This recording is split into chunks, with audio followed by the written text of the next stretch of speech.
স্বাগতম career booster একাডেমিতে। সরকারি চাকরিজীবীদের জন্য এখানে থাকছে নবম পে স্কেলের সর্বশেষ ও নির্ভরযোগ্য আপডেট।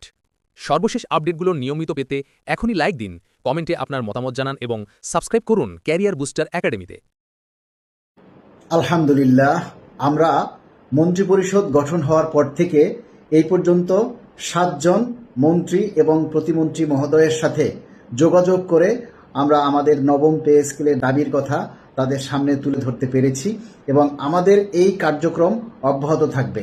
আমরা রাস্তায় অনেক আন্দোলন করেছি, আসলে সেই আন্দোলনগুলি আমরা যে কোনো কারণে সফল করতে পারি না, তাই আমরা আর রাস্তায় কোনো আন্দোলন চাই না। আমরা প্রজাতন্ত্রের কর্মচারী, আমরা নিয়মতান্ত্রিকভাবে আমাদের এই দাবি বাস্তবায়ন করতে চাই। সরকারের যারা উচ্চ মহলে রয়েছেন, নীতি নির্ধারক যারা রয়েছেন, তাদের সাথে এমপি, মন্ত্রী, প্রতিমন্ত্রী মহোদয়ের সাথে যোগাযোগ রক্ষা করে আলাপ আলোচনার মাধ্যমেই আমাদের এই যৌক্তিক দাবি বাস্তবায়নের জন্য আমরা চেষ্টা করব। আপনাদের সকলের সার্বিক সহযোগিতা চাই এবং সোশ্যাল মিডিয়াতে আমাদের এই দাবির কথাগুলি বেশি বেশি তুলে ধরতে হবে, যাতে সরকারের নজরে আসে এবং আমাদের এই দাবির কথাগুলি যেন ঝিমিয়ে না যায়। এবং মাননীয় প্রধানমন্ত্রী জনাব তারেক রহমানের উপরে সবাইকে আস্থাশীল হতে হবে, ধৈর্য রাখতে হবে।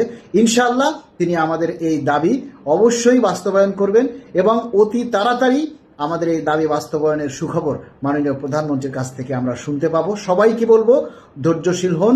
আমরা অনেক বছর ধৈর্য ধরেছি, আর কিছুটা সময় আমরা ধৈর্য ধরি এবং মাননীয় মন্ত্রী, প্রতিমন্ত্রী যারা নীতি নির্ধারক রয়েছেন তাদের সকলের জন্য আল্লাহর কাছে দোয়া করি, ওনারা যেন খুব সুন্দরভাবে আমাদের এই রাষ্ট্র পরিচালনা করতে পারে এবং সরকারি কর্মকর্তা কর্মচারীদের দুঃখ কষ্ট বুঝে আমাদের কর্মকর্তা কর্মচারীরা যাতে দুর্নীতিপরায়ণ না হয়, ক্ষুধার জ্বালায়, অভাবের তাড়নায় ভুলক্রমে হলেও যেন কেউ দুর্নীতিপরায়ণ না হয়, সেজন্য আমাদের এই যৌক্তিক নবম পে স্কেল আমরা দ্রুত বাস্তবায়ন চাই।